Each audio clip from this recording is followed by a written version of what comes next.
Kinetic energy लिखवाया था but फिर टाइम ओवर हो गया था। हाँ ठीक है। तो जहां तक हम लोगों ने लिखा था चेंज इन काइनेटिक एनर्जी, वहीं से मैं तुमको बता रहा हूँ, ठीक है।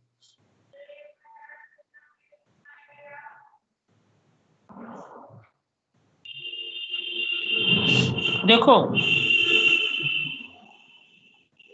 सुबह स्क्रीन देख रही है? No sir, yes sir. तो देखो यहाँ पे हम लोग लिख रहे थे कि चेंज इन काइनेटिक एनर्जी, तो काइनेटिक एनर्जी चेंज निकालना है तो हाफ mv² होता है। तो यहाँ पे काइनेटिक एनर्जी सेकेंड साइड की है, बी साइड की, और यहाँ पे फर्स्ट साइड की है। तो चेंज कितने का हुआ है वो मैंने लिख दिया half m2v2² minus half m1v1²। ठीक है। m जो है मास है लिक्विड का जो फ्लो हो रहा है, और v वेलोसिटी है। ये दूसरे एंड पर है और ये पहले वाले एंड पर है। जहां से पानी इंटर कर रहा है उसकी काइनेटिक एनर्जी है, और जहां से पानी बाहर निकल रहा है उधर की काइनेटिक एनर्जी ये गिवन है आपको। अब ये जो मास है, मास को हम लोग क्या लिख सकते हैं, mass is equal to volume into density. ठीक है, मास इक्वल टू होता है वॉल्यूम इनटू डेंसिटी। तो यहाँ पे वॉल्यूम की जगह में क्या लिखा है, वॉल्यूम की जगह में मैंने लिखा है एरिया इनटू लेंथ। पीछे आप डायग्राम में देखो, यहाँ पे जहां पे डायग्राम बनाया हुआ था मैंने, देखो डायग्राम में यहाँ से यहाँ तक का अगर वॉल्यूम निकालना है तो वॉल्यूम इज इक्वल टू हो जाएगा, sorry mass is equal to volume is equal to हो जाएगा यहाँ का एरिया, यहाँ का एरिया कितना था A2 इंटू लेंथ यहाँ से यहाँ तक की कितनी है V2 डेल्टा टी। तो इधर का वॉल्यूम आ जाएगा एरिया इंटू लेंथ, तो ये पूरा वॉल्यूम आ जाएगा इतना। तो वही वॉल्यूम यहाँ पे लिखा है। ठीक है, मास की जगह में लिख दिया है इतना, ये पूरा टर्म वॉल्यूम है, और ये डेंसिटी का मैंने मल्टीप्लाई कर दिया उसमें। ठीक, माइनस इसी तरह से इधर लिख दिया है हाफ, मास की जगह में लिख दिया है ये वॉल्यूम है इतना इंटू डेंसिटी, और ये वेलोसिटी ऐसे लिखा हुआ है। अब पीछे मैंने बताया था कि इक्वेशन ऑफ कंटिन्यूटी के हिसाब से a1 v1 की वैल्यू a2 v2 के बराबर होती है। तो मतलब ये भी a1 v1 लिखा हुआ है। तो दोनों से a1 v1 डेल्टा t और रो इतनी चीजें कॉमन ली जा सकती हैं, क्योंकि a1 v1 किसके बराबर होता है, a2 v2 के बराबर होता है। तो देखो दोनों में से हाफ कॉमन आ गया, फिर दोनों में से a1 v1 कॉमन आ गया, दोनों में से डेल्टा टी कॉमन हो गया, और रो कॉमन हो गया। तो ब्रैकेट में केवल कितना बचेगा, v2² माइनस v1² बचेगा। ठीक है, ये हमारा निकल के आया है change in kinetic energy. Note कर लो यहां तक, ये आपका निकल के आया चेंज इन काइनेटिक एनर्जी। यहां तक नोट हो गया बेटा? यहां तक नोट हो जाए तो बताना, फिर उसके आगे मैं समझाऊंगा। नोट हो गया। ठीक है, अब ये काइनेटिक एनर्जी का चेंज निकाल लिया। अब क्योंकि देखो जो लिक्विड था डायग्राम में पीछे देखो, यहाँ पे इधर हाइट h1 पर लिक्विड फ्लो कर रहा था, इधर हाइट h2 पर फ्लो कर रहा था। ठीक है, यहाँ से h1 से एंटर कर रहा था, h2 से इधर पानी बाहर निकल रहा था। तो यहाँ पे पोटेंशियल एनर्जी का भी चेंज आएगा, क्योंकि यहाँ की हाइट कम है, यहाँ की हाइट ज्यादा है। तो पोटेंशियल एनर्जी क्या होता है, पोटेंशियल एनर्जी होता है mgh, पोटेंशियल एनर्जी होता है mgh। तो चेंज इन पोटेंशियल एनर्जी निकालेंगे उसके आगे, चेंज इन पोटेंशियल एनर्जी। तो पोटेंशियल एनर्जी कितना होगा, m2gh2, ये दूसरे एंड की पोटेंशियल एनर्जी है, माइनस m1gh1, ये पहले साइड की पोटेंशियल एनर्जी है। m2gh2 minus m1gh1। ठीक है, अब फिर से वही बात आ जाएगी, मास लिखना है m2, तो मास इज इक्वल टू हो गया वॉल्यूम इंटू डेंसिटी। वॉल्यूम है a2 v2 delta t into density है रो। g ऐसे लिखा रहेगा, h2 ऐसे लिखा हुआ है। तो ये होगा इतना पूरा volume into density into gravity into height. तो ये इधर का ये इतना आ जाएगा। फिर इधर m1 की जगह में क्या लिखेंगे, m1 की जगह में लिखेंगे a1 v1 डेल्टा t रो। ये हो गया mass is equal to volume, इतना वॉल्यूम हो गया, इंटू डेंसिटी हो गई, इंटू ग्रेविटी इंटू हाइट आ गई। फिर से इक्वेशन ऑफ कंटिन्यूटी के हिसाब से देखें तो A1 B1 A2 B2 के बराबर होता है, मतलब A1 B1 A2 B2 एक दूसरे के बराबर हैं। तो A1 B1 दोनों से कॉमन ले लिया मैंने, A1 B1 डेल्टा T को भी कॉमन ले लिया, रो को भी कॉमन ले लिया, G को भी कॉमन ले लिया। तो ब्रैकेट में केवल बचा रह जाएगा आपके पास H2 माइनस H1। ब्रैकेट में आपका बचा रहेगा H2 माइनस H1।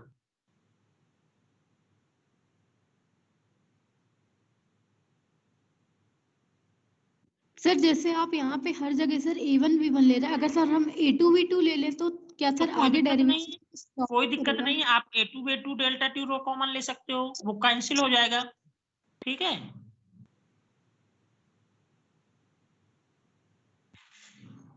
हो गया बेटे यहाँ तक। पोटेंशियल एनर्जी यहाँ तक लिख लिया, ये चेंज इन पोटेंशियल एनर्जी निकल के आएगा। Yes sir. ओके, अब आगे देखते हैं। थोड़ा सा नीचे अब कर दीजिए। काइनेटिक एनर्जी का चेंज निकाल लिया, पोटेंशियल एनर्जी का चेंज निकाल लिया। अब मैंने यहाँ पे लिखा change in work done. Work done में कितने का चेंज आया है, तो उसको मैंने लिखा है कि वर्क डन एट ए का मतलब जिधर से पानी इंटर कर रहा था, इसका वर्क डन कितना है, माइनस जितना वर्क डन यहाँ पे हो रहा है उसको माइनस कर दिया है। ठीक, इधर का वर्क डन निकालेंगे और इधर का वर्क डन निकालेंगे, दोनों का जो डिफरेंस होगा उसी को लिखेंगे चेंज इन। तो change in work done is equal to हो गया work done at A minus work done at B. ठीक है, change in work done is equal to आ जाएगा work done at A minus work done at B. Change in work done is equal to हो जाएगा work done at A minus work done at B. ठीक, अब work done is equal to क्या, done is equal to होता है force into distance. Work done is equal to होता है force into distance. तो देखो मैंने इसको लिख दिया है F1 D1 ये ए साइड का वर्क डन है, माइनस F2 D2 ये बी साइड का वर्क डन है। ठीक, अब फोर्स इज इक्वल टू होता है प्रेशर इनटू एरिया। तो फोर्स की जगह में देखो मैंने लिख दिया pressure into area P1 A1। फिर लिखा हुआ डिस्टेंस, तो ए साइड में देखो कितना लिक्विड ने डिस्टेंस कवर किया था, डायग्राम में देखो यहां से यहां तक की डिस्टेंस कितनी है V1 डेल्टा T, ये डिस्टेंस हो गया। तो यहाँ पे आ जाएगा P1 A1, ये फोर्स की जगह में हो गया, और डिस्टेंस की जगह में आ जाएगा V1 delta T minus F2 क्या है, ये फोर्स है दूसरी साइड का, वहां पे फोर्स कितना होगा, वहां का प्रेशर इनटू एरिया फोर्स के बराबर होता है। तो ये हो गया P2 A2 V2 delta T। अब फिर से इक्वेशन ऑफ कंटिन्यूटी देखें तो A1 B1 की वैल्यू A2 B2 के बराबर है, तो फिर उसको कॉमन ले सकते हैं। तो A1 B1 डेल्टा T को कॉमन ले लिया है, तो ब्रैकेट में आ जाएगा P1 माइनस P2।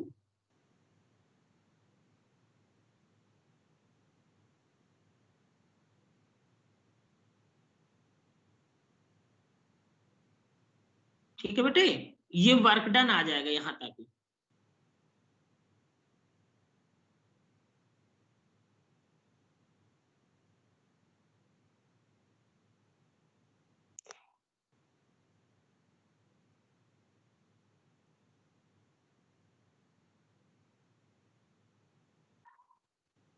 हो गया बेटा इधर? Yes sir. Yes sir, done. ठीक है, अब देखो तुम्हारा वर्क डन भी निकल के आ गया। अब तुम्हें एक चीज मालूम है कि जो चेंज इन वर्क डन होता है वो बराबर होता है change in kinetic energy plus change in potential energy. मतलब टोटल एनर्जी में जो चेंज आ रहा है वही चेंज वर्क डन के बराबर होता है। टोटल एनर्जी क्या होता है, वो होता है सम काइनेटिक एनर्जी का और पोटेंशियल एनर्जी का। वही चीज मैंने यहाँ पे लिख दी है, वही चीज मैंने यहाँ पे लिख दी है कि चेंज इन वर्क डन जो है वो किसके बराबर है, change in kinetic energy plus change in potential energy, दोनों का चेंज निकाल लेंगे। अब चेंज इन वर्क डन आप निकाल चुके हो पहले से, ऊपर ये निकाल चुके हो A1 V1 डेल्टा T, इनकी सबकी यहाँ पे वैल्यू रख दो A1 V1 delta T bracket में P1 माइनस P2, ये चेंज इन वर्क डन के बराबर आ जाएगा। इज इक्वल टू इसके बराबर चेंज इन काइनेटिक एनर्जी के बराबर, वो भी आप ऊपर निकाल चुके हो यहाँ पे, ये चेंज इन काइनेटिक एनर्जी उसको यहाँ पे रख दो, half A1 V1 delta T rho bracket में V2 square minus V1 square plus change in potential energy निकालना है तो A1 V1 delta T rho g H2 minus H1, मतलब जो कुछ भी ऊपर निकाला है उनको यहाँ पे उठा के रख देना है केवल। जब इनको आप ऊपर से यहाँ उठा के रख दोगे तो देखो इक्वल में देखोगे कि A1 B1 सब में टर्म दिया है तो कैंसिल हो जाएगा, डेल्टा टी भी सब में टर्म दिया है वो भी कैंसिल हो जाएगा, A1 B1 डेल्टा टी पूरे से कैंसिल हो जाएगा। तो फिर भैया बचेगा क्या, तो बचेगा इधर आपका P1 minus P2 is equal to, इधर बचा रह जाएगा half rho V2 square minus half rho V1 square, ठीक है, मल्टीप्लाई कर दिया मैंने यहाँ पे, प्लस यहाँ पे क्या बचा रह जाएगा रो GH2 माइनस रो GH1,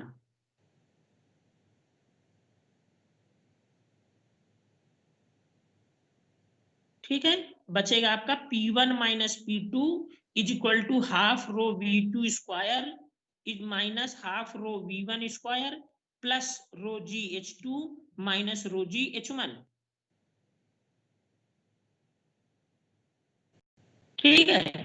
अब जिन जिन टर्म पे 1 1 लिखा है उनको आप लेफ्ट साइड में लिख लो, और जिनमें 2 2 जिन टर्म में लिखा है उनको आप राइट साइड में लिख लो।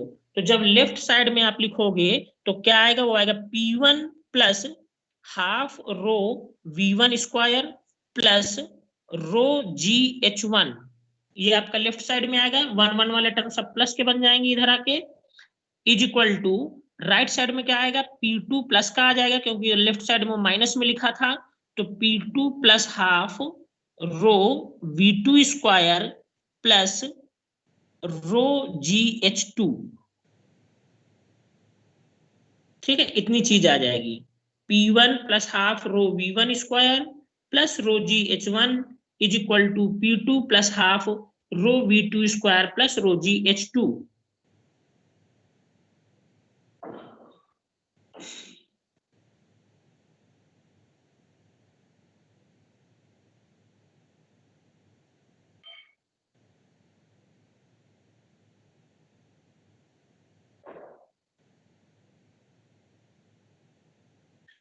अब बेटा एक बात यहाँ पे समझ लो थोड़ा सा, P1 क्या है, P1 प्रेशर एनर्जी है, ये A साइड की है, मतलब इस साइड का सब कुछ लिखा हुआ है, इस साइड का प्रेशर कितना था P1, तो इधर का प्रेशर P1 हो गया, plus half rho V1 square, ये आपका है kinetic energy per unit volume, plus rho GH1 क्या है potential energy per unit volume, और ये pressure energy per unit volume, ठीक है।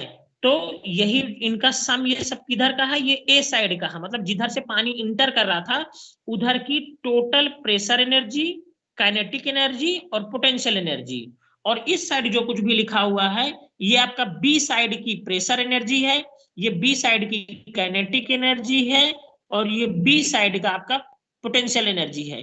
तो ए साइड का तीनों का सम किसके बराबर आ रहा है, बी साइड की तीनों एनर्जीज के सम के बराबर है। इसका मतलब क्या हुआ कि टोटल जो सम होगा प्रेशर एनर्जी का प्लस काइनेटिक एनर्जी का प्लस पोटेंशियल एनर्जी का रो GH, ये हमेशा क्या रहेगा, कांस्टेंट रहेगा। मतलब किसी भी पॉइंट पे आप पाइप में कहीं भी किसी भी पॉइंट पे आप तीनों एनर्जीज का आप सम निकालेंगे तो वो हर जगह सेम आएगा, मतलब तीनों का सम सेम आएगा हमेशा। Pressure energy per unit volume, kinetic energy per unit volume और potential energy per unit volume का जो सम होगा वो हमेशा कांस्टेंट होता है।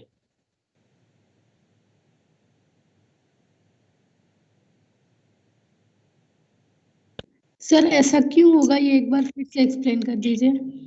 कहाँ पे बेटा, देखो हमने 2 पॉइंट का निकाला था, ये निकाला था पॉइंट ए का, मतलब जहां से पानी इंटर कर रहा था, तो वहां का ये तीनों का सम है पोटेंशियल एनर्जी का, वहां की काइनेटिक एनर्जी का, वहीं के पोटेंशियल एनर्जी का। इस साइड जो कुछ निकाला है वो तीनों का सम है बी एंड की तरफ, पोटेंशियल एनर्जी का, काइनेटिक एनर्जी का और पोटेंशियल एनर्जी का। Pressure energy, kinetic energy, potential energy, ये बी साइड का टोटल एनर्जी का सम है, ये ए साइड का टोटल एनर्जी का सम है, और दोनों का सम इक्वल आ रहा है। तो ये क्या शो कर रहा है, ये शो कर रहा है कि पूरे पाइप में आप कहीं कभी टोटल एनर्जी जब निकालोगे, प्रेशर एनर्जी, काइनेटिक एनर्जी और पोटेंशियल एनर्जी, तो इनका जो सम आएगा वो हमेशा इक्वल आएगा, हर जगह इन तीनों का सम इक्वल आएगा। तो वही मैंने जनरल फॉर्म में लिख दिया है कि प्रेशर एनर्जी, काइनेटिक एनर्जी और पोटेंशियल एनर्जी का जो सम होगा दैट ऑलवेज रिमेन्स कांस्टेंट, वो हमेशा कांस्टेंट रहेगा।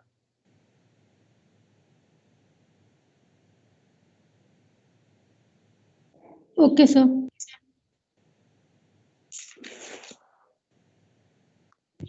सर कोई भी 2 पॉइंट ले ले वहां का ना। क्या बेटा? सर कोई भी 2 पॉइंट, मतलब किसी जगह, मतलब जो आपने फिगर बनाया है सर, हाँ इसमें कहीं भी हाँ, ले लें तो सेम कहीं रहेगा। भी इस पूरे पाइप में कहीं भी आप 2 पॉइंट का एनर्जीज का सम निकालोगे तो वो इक्वल ही आएगा, कहीं भी ले लो उनको, ठीक है।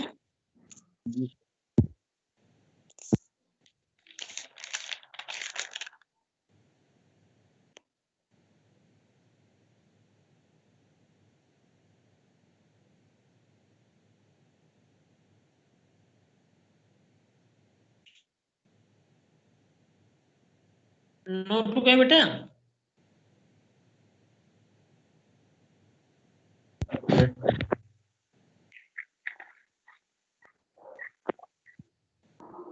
Yes sir.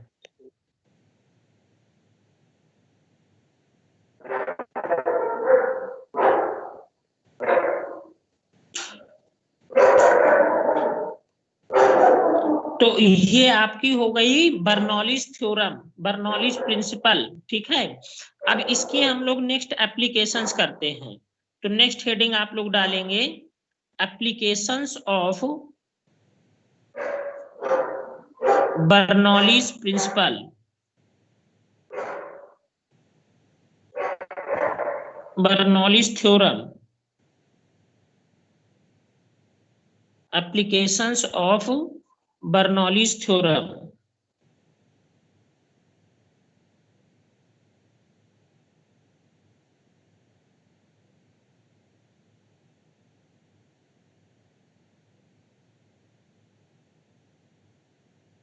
सर वॉइस नहीं आ रही आपकी।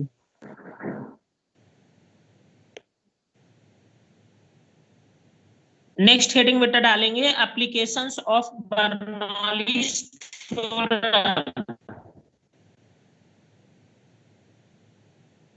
आवाज आ रही सर बेटा? आप क्लियर नहीं है।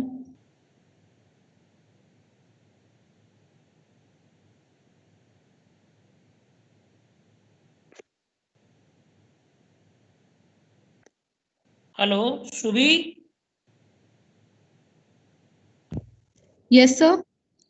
आवाज आ रही है मेरी? यस सर अब क्लियर है। ठीक है।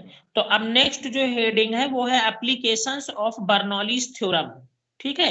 अब जो बर्नौलीज थ्योरम हम लोगों ने निकाली है, इसका यूज कैसे कर सकते हैं, कहाँ कहाँ इसके एप्लीकेशन है। तो पहला नंबर है आपका फ्लो ऑफ लिक्विड, हेडिंग है ये भी पहले नंबर पे, flow of liquid through an orifice,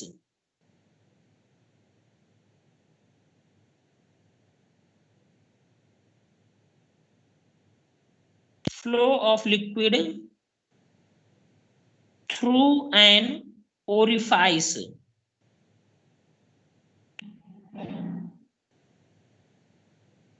पहली एप्लीकेशन है flow of liquid through an orifice.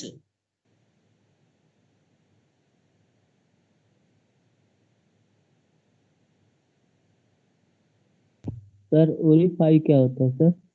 बताते हैं बेटा, सब कुछ बताते हैं।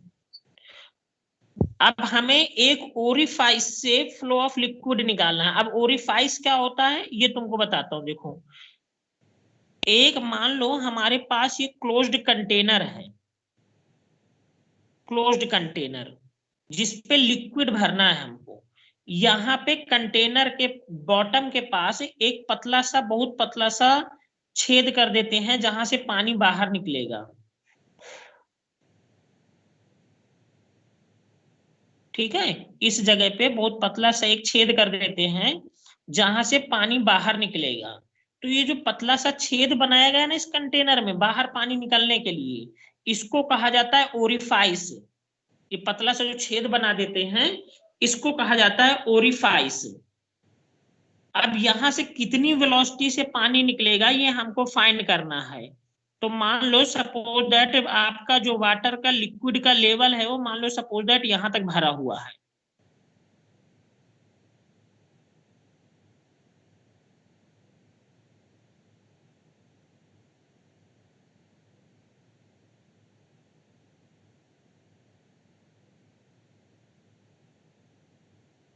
ऐसे करके इसमें लिक्विड भरा हुआ है पूरे कंटेनर में। ऊपर से कंटेनर बंद है, ठीक है, ऊपर से क्लोज्ड कंटेनर है। तो अपनी तरफ से मान लेते हैं कि यहाँ पे जो प्रेशर है ये P2 है और ये P के बराबर है ऊपर। ठीक है, इस जगह पे प्रेशर मान लेते हैं। अब क्योंकि इधर खुला हुआ है, इधर V1 वेलोसिटी से लिक्विड बाहर निकल रहा है। इधर का जो प्रेशर है लिक्विड का वो P1 है और ये किसके बराबर है, ये एटमॉस्फेरिक प्रेशर के बराबर है। P1 is equal to PA, PA मतलब एटमॉस्फेरिक प्रेशर, और इसका जो एरिया है वो A1 है और यहाँ का जो ऊपर का एरिया है वो A2 है। ठीक है, जो हमने ओरिफाइस बना रखा है ये ऊपर से H हाइट पर बनी हुई है, मतलब H डेप्थ पर है, लिक्विड से H डेप्थ पर ये हमने ओरिफाइस बना रखा है। जो हमारा ओरिजिनल लिक्विड का लेवल है उसको हम अपनी तरफ से मान लेते हैं कि वो Y2 लेवल तक भरा हुआ है, और ये जो ओरिफाइस तक का लेवल है लिक्विड का इसको मान लेते हैं कि ये Y1 लेवल तक है।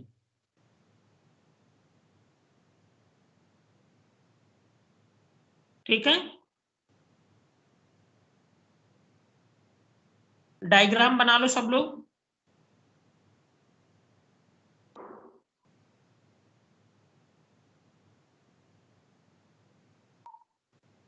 Completed sir. कंप्लीट। सबने बना लिया बेटा? Yes sir. अब है तिवारी, यस सर। ऐसा ऐसा बना लिया बेटा? Yes sir. ठीक है, अब देखो, अब एक चीज थोड़ा सा तुम लोग समझना, थोड़ा सा दिमाग लगाना है। दिमाग क्या लगाना है कि देखो यहाँ से जो पानी निकल रहा होगा ये वेलोसिटी तो सबको दिखाई दे रही होगी। क्यों दिखाई दे रही होगी? क्योंकि जब पानी बाहर निकलेगा तो सबको लगेगा कि पानी धीमे निकल रहा है, तेज निकल रहा है, कैसे पानी निकल रहा है। इधर की वेलोसिटी हम लोग को पता चल जाएगी क्योंकि ये पानी पतले से छेद से निकल रहा है। तो यहाँ पे पता चल जाएगा कि यहाँ की वेलोसिटी V1 है, ये कितनी भी है वो हमको आइडिया लगेगा। लेकिन अब देखो, क्योंकि कंटेनर का ये वाला एरिया बहुत बड़ा है तो जब ये पानी यहाँ से नीचे बाहर निकलेगा तो यहाँ से पानी का लेवल घटेगा भी नीचे की ओर। लेकिन जो पानी का लेवल घटेगा तो वो इतनी कम स्पीड से घटेगा क्योंकि यहाँ का एरिया ज्यादा है। एरिया ज्यादा होने की वजह से यहाँ की जो वेलोसिटी होगी घटने की वो बहुत कम होगी। मतलब जो लिक्विड नीचे की ओर घट रहा है V2 वेलोसिटी से वो लगभग 0 होगी। मतलब वो आपको पता ही नहीं चलेगा कि पानी घट रहा है। समझ पा रहे हो बात को? यहां से तो पानी निकलते हुए आपको समझ में आएगा कि पानी निकल रहा है, लेकिन ऊपर से अब पानी यहां से अगर निकल रहा है तो ऊपर से घट भी रहा होगा, लेकिन वो घटने की जो स्पीड है पानी की वो इतनी कम होगी कि आप उसको समझ नहीं पाओगे। इसीलिए हमने यहाँ पे लिखा है कि जो घटने की स्पीड है वो लगभग 0 के आसपास है।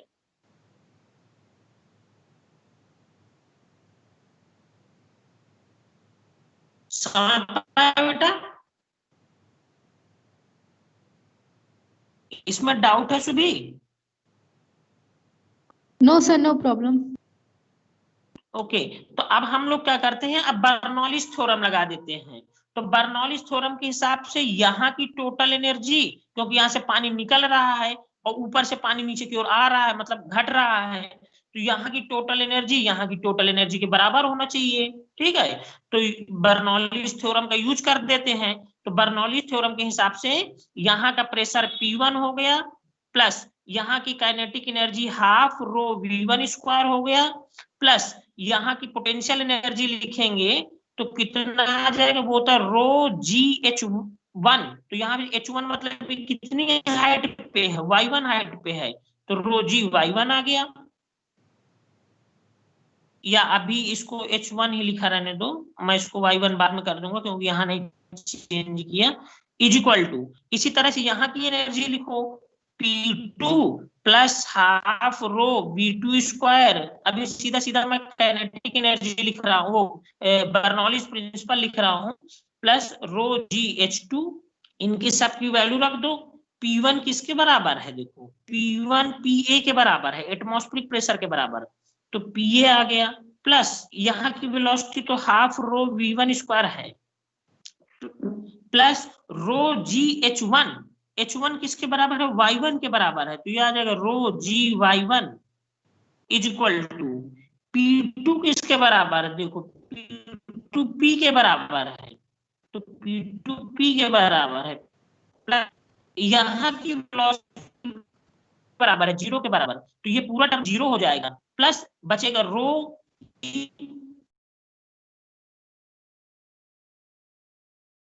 जीरो कर दिया है।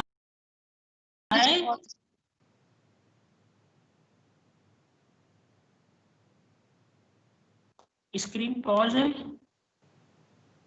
नहीं सर, शो तो हो रही है, पॉज तो नहीं है। पॉज नहीं है। हाँ ठीक है बेटा, फिर तो देखो इनकी सबकी हमने वैल्यू रख दी यहाँ पे, ठीक है। P1 PA के बराबर है, plus half rho V1 square है, plus rho GY1 plus is equal to यहाँ का प्रेशर P के बराबर है तो P लिख दिया, प्लस यहाँ का हाइट कितनी है Y2 के बराबर है तो Y2 लिख दिया, V2 वाले टर्म को 0 कर दिया पूरे को। क्लियर है इतना?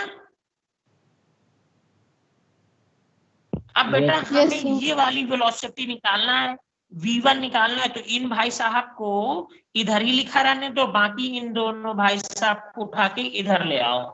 तो इनको उठा के इधर लाओगे तो आपके पास ये आ जाएगा, half rho V1 square equal to क्या क्या इधर आ गया, इधर P था और ये PA इस साइड आया तो माइनस का आ जाएगा PA, प्लस रो G को कॉमन ले सकते हैं, ब्रैकेट में Y2 माइनस में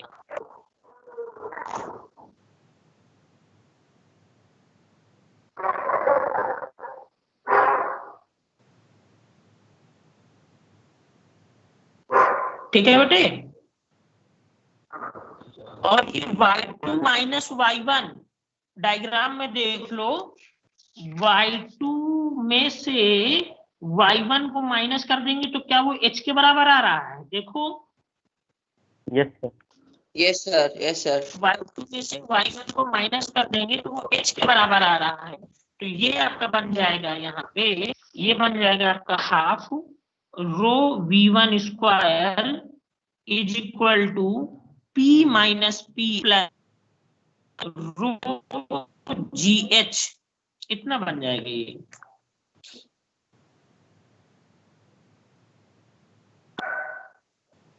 ठीक है ना।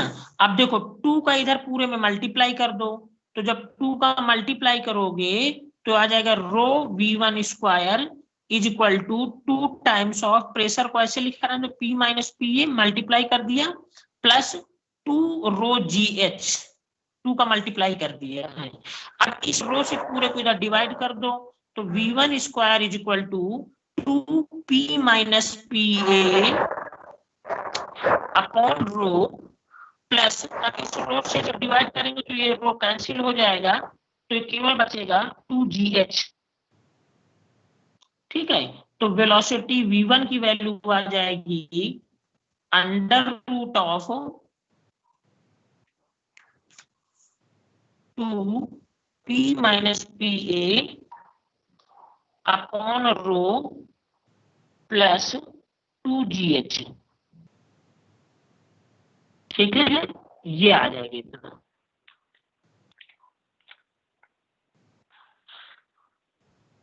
इस वेलोसिटी से लिक्विड बाहर फ्लो होगा, क्योंकि हमें v1 ही निकालना था कि ओरिफाइस से कितनी वेलोसिटी से पानी बाहर निकल रहा है, तो ये आपके पास आ जाएगी इतना।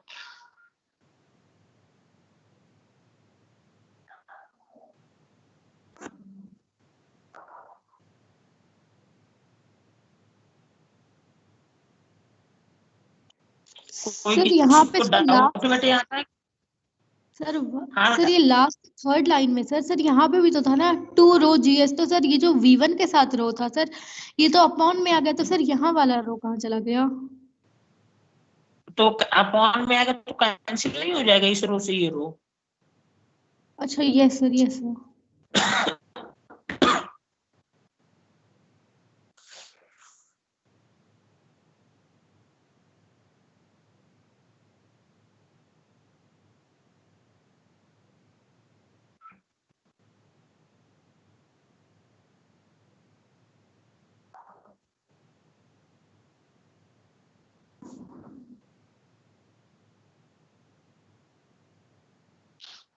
हो गया? Yes sir. ठीक है, अब एक देखो केस लिखते हैं। केस क्या है हमारा? अब मान लो जैसे कंटेनर था, ये अभी ऊपर से बंद था, ये ऊपर से ऐसे बंद कर रखा, ढक्कन लगा था इसके ऊपर। अब मान लो जैसे ये खुला होता, कंटेनर खुला होता ऊपर से, तो अगर कंटेनर ऊपर से खुला होता तो यहाँ का जो प्रेशर है वो भी एटमॉस्फेरिक प्रेशर के बराबर होता, क्योंकि जो एटमॉस्फेयर का प्रेशर होगा वही यहाँ का प्रेशर होता है। ठीक है, तो जो केस लिख रहा है, तो केस वही लिखे हैं, इफ कंटेनर इज ओपन,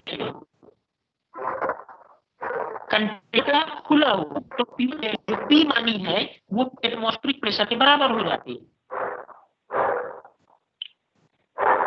जो P1 है जिसको हमने P माना रखा, तो वो किसके बराबर हो जाएगी? वो एटमॉस्फेरिक प्रेशर के बराबर हो जाएगी।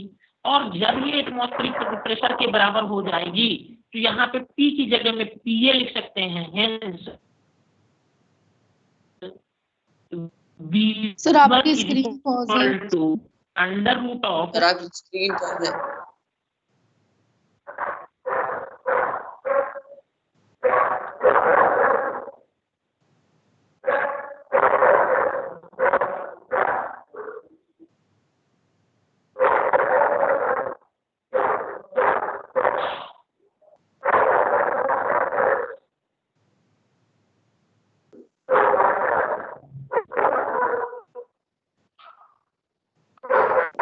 बेटा विजिबल है? Yes sir. Subir? Yes sir, now it's visible. ठीक है, तो जहां पे ये P लिखा हुआ है इसकी जगह में PA लिख दें तो PA माइनस PA हो जाएगा यहाँ पे, तो ये हो जाएगा PA minus PA upon rho plus 2GH। अब एक चीज ध्यान दो, PA माइनस PA पूरा टर्म 0 हो जाएगा, तो ये भी पूरा टर्म 0 हो जाएगा इतना, तो V1 इज इक्वल टू बचेगा under root of 2GH। Sir फिर से पॉज है आपकी स्क्रीन।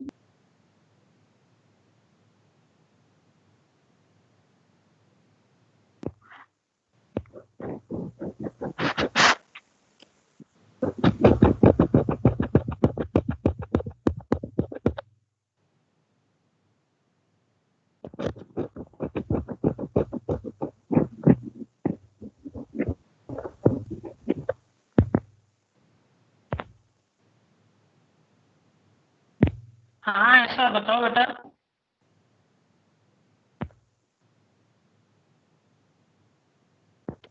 ऐसा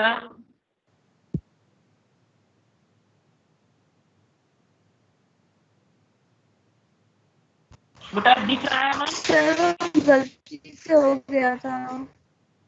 अच्छा, यहाँ पे देखो ये वेलोसिटी निकल के आएगी, पीए माइनस पीए कर देंगे तो 0 हो जाएगा, केवल बचेगा v1 equal to under root 2 gh।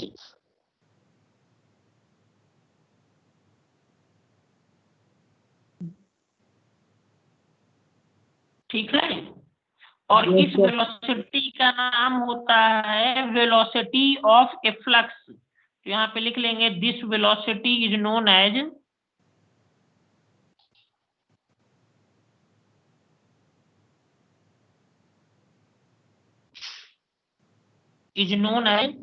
velocity of a flux.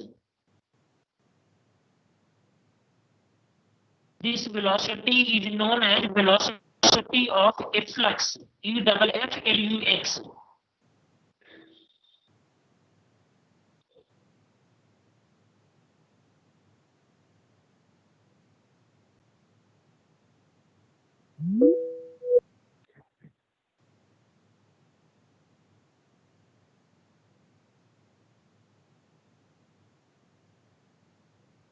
हो गया? Yes sir. Yes sir, completed. हाँ, बस आज इतना ही करेंगे हम लोग। वेलोसिटी ऑफ क्या लिखा है? वेलोसिटी ऑफ के बाद क्या लिखा हुआ है? Flux, E-double-F-L-U-X। सर हाँ बेटा। सर आप स्कूल आएंगे? हाँ स्कूल जाएंगे अभी। सर कॉपी चेक करानी थी। हाँ ठीक है, आ जाओगे तो चेक कर देंगे। ठीक, यस सर।